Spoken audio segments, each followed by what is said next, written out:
Hi friends, ఈ వీడియోలో మనం భద్రకాళి ఆలయం గురించి తెలుసుకుందాం.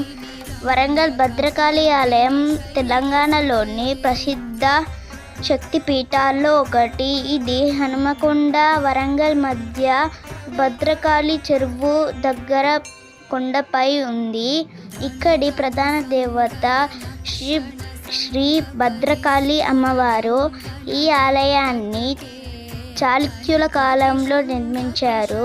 తరువాత కాకతీయుల రాజులు దీనిని తమ కులదేవత ఆలయంగా పూజించి అభివృద్ధి చేసినట్లు సమాచారం.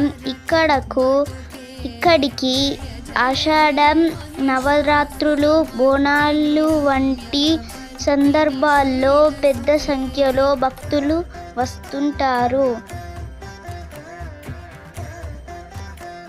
ఆలయం లోపల అమ్మవారు మనకు ఈ రూపంలో దర్శనమిస్తుంది.